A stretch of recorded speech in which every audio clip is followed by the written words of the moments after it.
Welcome back to my YouTube channel. Hello दोस्तों, कैसे हैं आप सभी।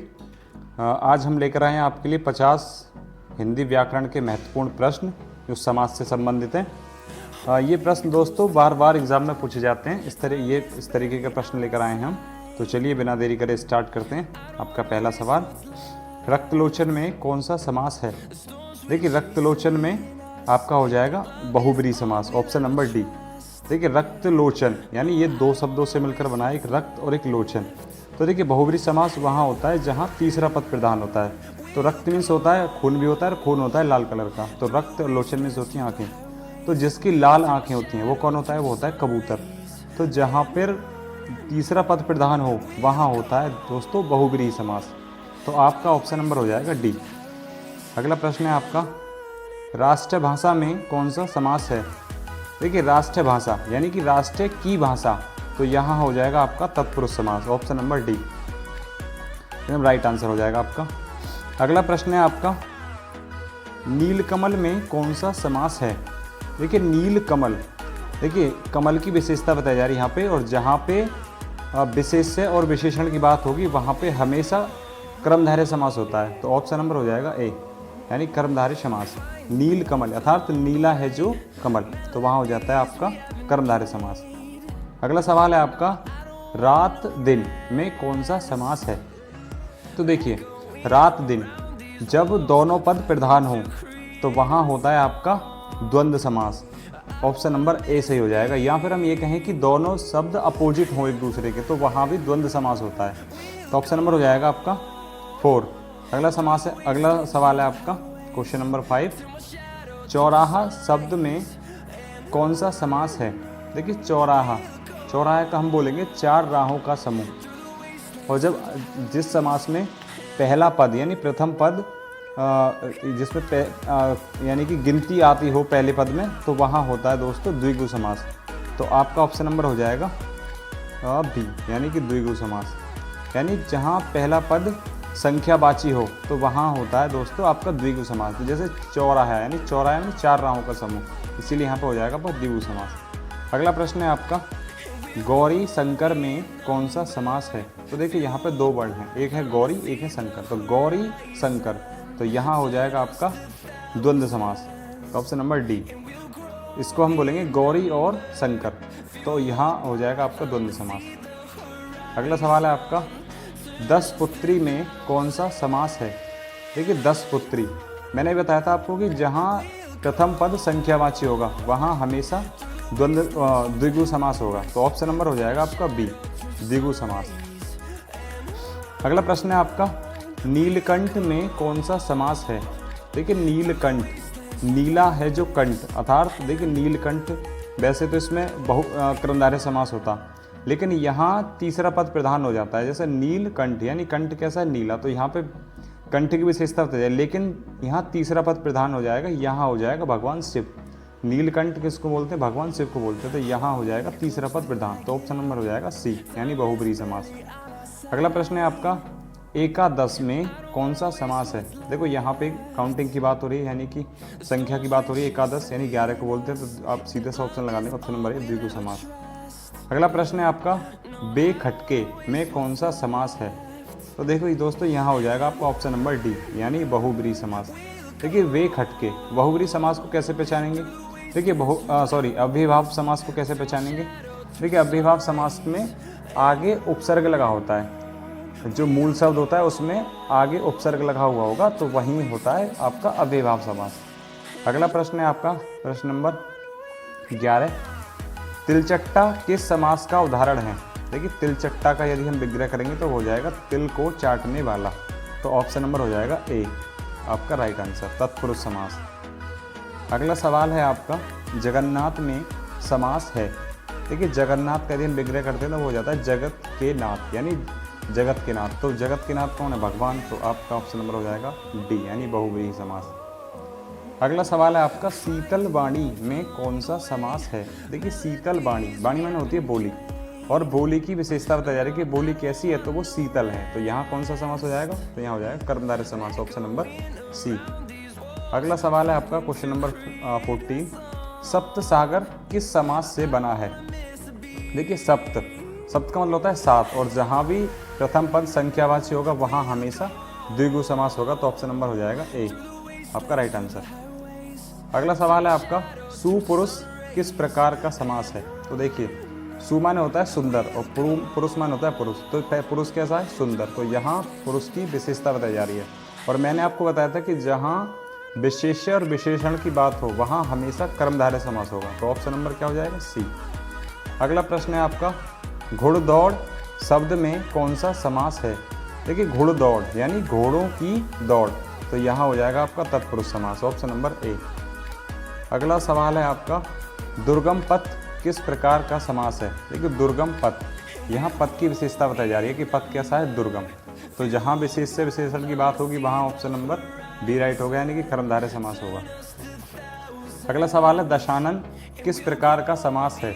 देखिए, दशानन यानी 10 प्लस आनन, यानी जिसके 10 मुख हो तो वो कौन है? रावण। और यहाँ कौन सा समास हो जाएगा? तीसरा पद प्रधान होता है, तो आपका ऑप्शन नंबर सी यानी बहुब्रीहि समास। अगला प्रश्न है आपका, मीनाक्षी शब्द में कौन सा समास है? देखिए, मीनाक्षी शब्द का जो यदि हम विग्रह करेंगे तो ये बनता है मीन प्लस अक्षी। मीन माने होती है आपकी मछली और अक्षी माने होती है आँख। जब दोनों को मिलाएंगे तो ये हो जाएगा मीनाक्षी, और मीनाक्षी जो है वो दुर्गा का पर्यायवाची होता है। तो ऑप्शन नंबर हो जाएगा बी, यानी जब तीसरा पद प्रधान हो। तो ऑप्शन नंबर बी यानी बहुब्रीहि समास। अगला प्रश्न है आपका, नरश्रेष्ठ यानी कि नरश्रेष्ठ में हो जाएगा आपका दोस्तों कर्मधारय समास। ये नर की विशेषता बता रहा है कि नर कैसा है? श्रेष्ठ। तो ऑप्शन नंबर हो जाएगा सी कर्मधारय समास। अगला प्रश्न है आपका, देशभक्ति किस समास का उदाहरण है? यानी देशभक्ति आपको बताना है कि किस समास का उदाहरण है। तो देखिए, देश के लिए भक्ति यानी देश के लिए भक्ति, तो इसको कर देंगे तत्पुरुष समास, ऑप्शन नंबर ए। अगला सवाल है आपका, चरण कमल में कौन सा समास है? तो देखिए, चरण कमल यानी कमल कैसे, चरण कैसे? कमल के समान है। तो जहाँ भी विशेषता बताई जाती है विशेषण के द्वारा तो वहाँ हमेशा कर्मधारय समास होता है, ऑप्शन नंबर सी एकदम राइट आंसर है। अगला सवाल है आपका, ग्राम देवता में कौन सा समास है? देखिए, ग्राम देवता यानी गाँव का देवता, तो यहाँ हो जाएगा आपका तत्पुरुष समास, ऑप्शन नंबर सी। अगला सवाल है आपका, नर नारी में कौन सा समास है? देखिए, नर नारी में कौन सा समास है? तो देखिए, नर और नारी ये दोनों एक दूसरे का अपोजिट हैं, तो यहाँ हो जाएगा आपका द्वंद्व समास, ऑप्शन नंबर ए। अगला प्रश्न है आपका, दीर्घ बाहु किस समास से बना है? तो देखिए, दीर्घ बाहु जो है उसमें बहुब्रीहि समास होगा, क्योंकि दीर्घ का मतलब होता है लंबा और बाहु माने होती है भुजा, और लंबी भुजा जहाँ भी होगी तो वहाँ हो जाता है विष्णु जी, यानी भगवान विष्णु जो हैं उनकी हैं लंबी भुजाएं। तो ऑप्शन नंबर ए आपका बिल्कुल राइट आंसर हो जाएगा, एकदम सही। अगला सवाल है आपका, निशाचर में कौन सा समास है? तो देखिए, निशाचर, निशा माने होता है रात्रि, चर माने होता है विचरण करना। तो यहाँ हो जाए, जब रात में जो विचरण करते हैं वो होते हैं राक्षस, तो यहाँ तीसरा पद प्रधान हो जाता है, तो वहाँ हो जाएगा आपका ऑप्शन नंबर बी यानी बहुब्रीहि समास।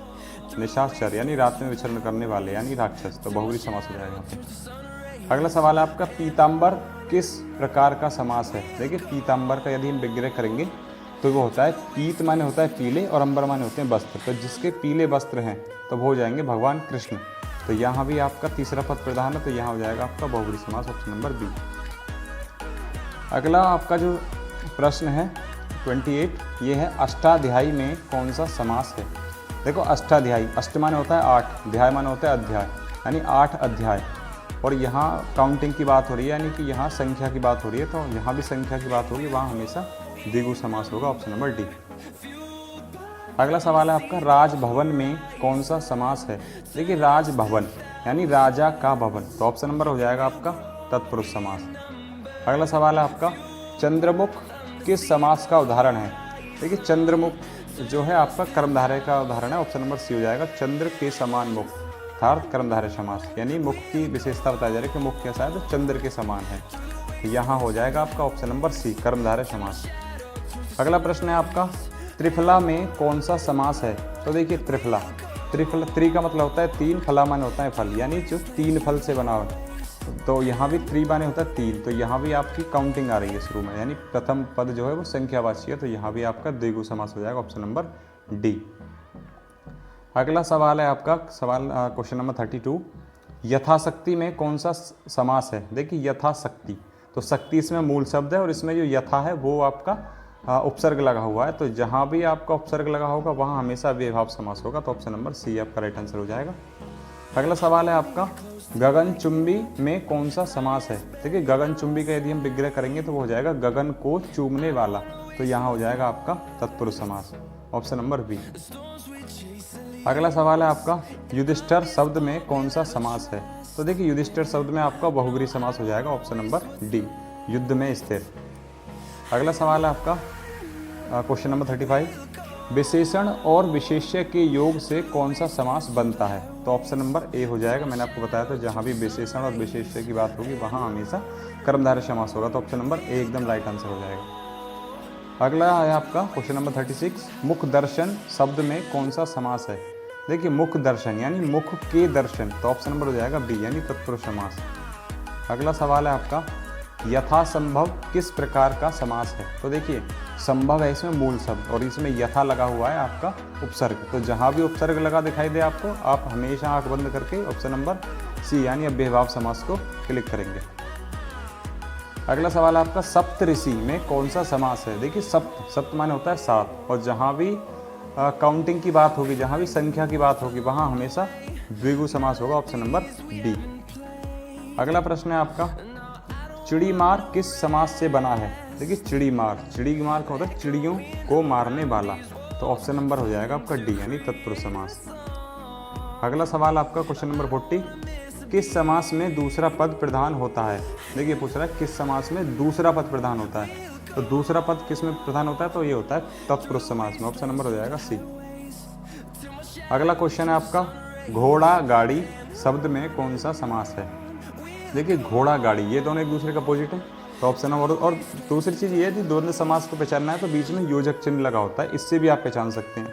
अपोजिट वर्ड होते हैं, इससे भी आप पहचान सकते हैं कि ये मतलब द्वंद्व समास है। तो इस तरीके से हम पहचान सकते हैं। तो यहाँ घोड़ा गाड़ी में द्वंद्व समास हो जाएगा, ऑप्शन नंबर सी। अगला प्रश्न है आपका, चवन्नी में किस प्रकार का समास है। चवन्नी में, देखिए चवन्नी में दोस्तों हो जाएगा आपका द्विगु समास, ऑप्शन नंबर हो जाएगा डी। अगला आपका प्रश्न है क्वेश्चन नंबर 43, किस समास में पहला पद प्रधान होता है। देखिए पूछ रहा है किस समास में पहला पद प्रधान होता है। तो देखो अव्ययभाव समास में हमेशा पहला पद प्रधान होता है दोस्तों, जो उपसर्ग होता है वही, ऑप्शन नंबर हो जाएगा डी। अगला सवाल आपका, चतुरानन किस प्रकार का समास है। देखिए चतुरानन में होगा आपका बहुब्रीहि समास, ऑप्शन नंबर सी। तो ऑप्शन नंबर सी, देखिए चतुर प्लस आनन यानी चतुर मान होता है 4, आनन मान होता है मुख। तो चतुरानन यानी 4 मुख वाले कौन है, तो भगवान ब्रह्मा हो जाएंगे। तो ऑप्शन नंबर हो जाएगा सी यानी बहुब्रीहि समास, क्योंकि यहाँ पर तीसरा पद प्रधान है। अगला प्रश्न है आपका, नव वर्ष किस समास का उदाहरण है। देखिए नव वर्ष यानी नया वर्ष, और यहाँ पे वर्ष की क्या बता रहा है, विशेषता। तो ऑप्शन नंबर क्या हो जाएगा डी, ऑप्शन नंबर डी आपका एकदम राइट आंसर है, कर्मधारय समास। अगला है आपका 46 क्वेश्चन नंबर, किस समास में दोनों पद प्रधान होते हैं। तो देखिए मैंने आपको बताया था जहाँ दोनों पद प्रधान होते हैं उसे द्वंद्व समास बोलते हैं, ऑप्शन नंबर ए। अगला प्रश्न है आपका, जिस समास में तीसरा पद प्रधान होता है। तो ऑप्शन नंबर हो जाएगा आपका ए यानी बहुब्रीहि समास। अगला प्रश्न आपका, विश्व विजेता में समास है। तो देखिए विश्व विजेता यानी विश्व का विजेता, तो ऑप्शन नंबर हो जाएगा ए तत्पुरुष समास। अगला सवाल है आपका, भूतपूर्व किस समास से बना है। तो ऑप्शन नंबर हो जाएगा सी यानी, और भूतपूर्व जो है वो अव्ययभाव समास से बना हुआ है। अगला सवाल है आपका, तो देखिए पुरुषोत्तम यानी पुरुषों में उत्तम, तो ये ऑप्शन नंबर हो जाएगा ए यानी राइट आंसर।